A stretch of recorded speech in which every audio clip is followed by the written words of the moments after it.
Assalamualaikum warahmatullahi wabarakatuh. Bertemu lagi dengan Ibu.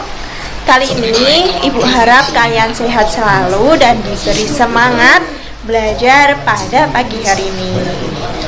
Sebelum memulai materi, marilah kita berdoa menurut agama dan kepercayaan masing-masing. Berdoa dipersilakan. Berdoa selesai.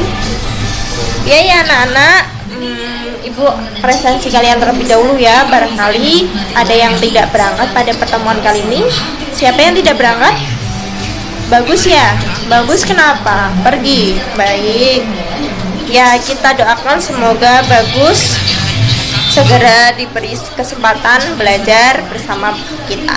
Ya anak-anak, sebelum memulai materi, Ibu akan membacakan terlebih dahulu apa sih tujuan pembelajaran kita pada pagi hari ini. Nah, tujuan pembelajaran kita pada pertemuan ini yaitu yang pertama, setelah kalian nanti membaca teks editorial, kalian mampu menganalisis struktur teks editorial dengan jelas.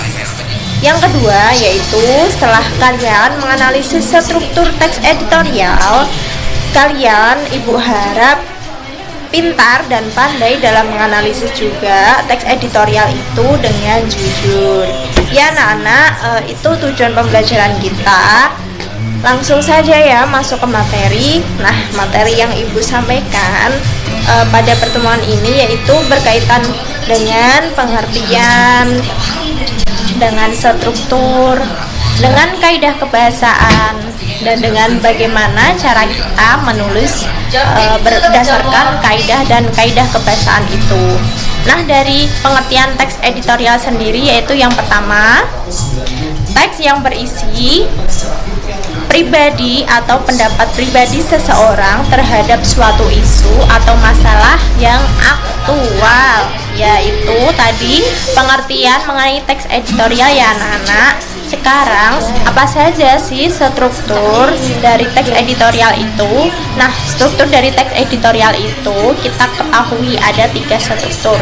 Yang pertama yaitu pernyataan pendapat. Nah, pernyataan pendapat ini berisi sudut pandang penulis mengenai masalah yang dibahas. Sedangkan struktur yang kedua yaitu ada apa anak-anak, kalian tahu?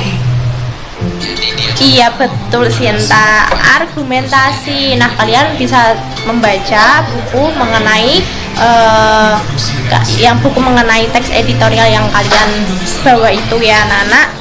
Argumentasi itu sendiri merupakan alasan atau bukti yang digunakan guna memperkuat pernyataan dalam tesis.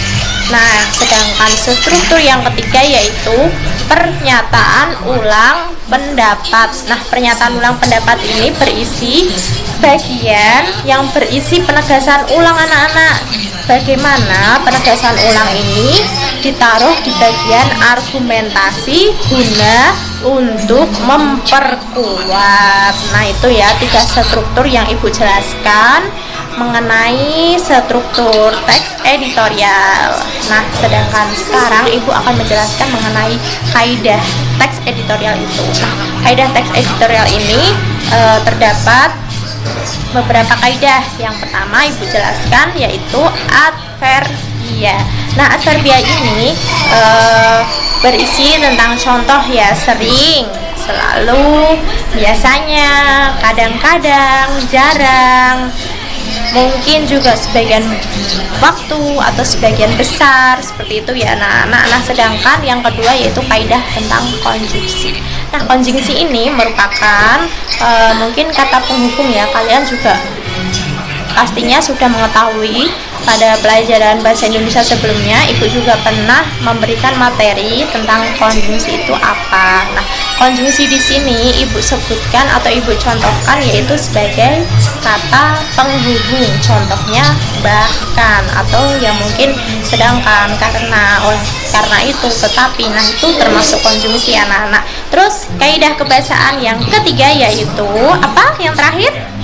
Iya betul, verba material. Nah, verba material ini berisi tentang mungkin salah satu verba juga yang di dalamnya termasuk verba relasional dan verba mental, yaitu anak-anak merupakan kaidah kebahasaan teks editorial itu.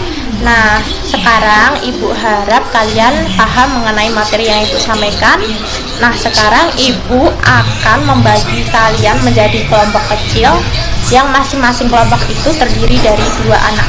Nah, nanti Ibu harap kalian bisa mengerjakan lembar soal atau lembar kerja yang ada di sini. Ibu nanti membagikan lembar kerja ini berdasarkan video tayangan yang Ibu sampaikan. Nah, video ini nanti kalian saksikan, kalian tonton. Setelah itu Ibu nanti akan membagikan lembar kerja ini. Nah, lembar kerja ini berisi tentang struktur. Nah, yang pertama itu yang tadi ya, anak-anak, pengenalan isu. Terus yang kedua argumentasi. Sedangkan yang ketiga tentang penegasan ulang. Nah, di sini kalian nanti menyaksikan video terlebih dahulu tentang video apa yang akan kalian analisis berdasarkan struktur dan kaidah kebahasaannya. Nah, Ibu nanti membagikan lembar kerja ini kepada kalian. Masing-masing kelompok nanti mengerjakan berdasarkan lembar kerja yang Ibu bagikan. Ya, anak-anak itu ya, mungkin dari Ibu, penjelasan dari Ibu, semoga kalian tetap semangat dan semoga kalian menghasilkan hasil dari proses terbaik kalian, yaitu anak. Terima kasih, semoga kalian tetap semangat, semoga kalian diberi ketabahan dalam belajar dan diberi semangat dalam belajar. Terima kasih. Wassalamualaikum warahmatullahi wabarakatuh.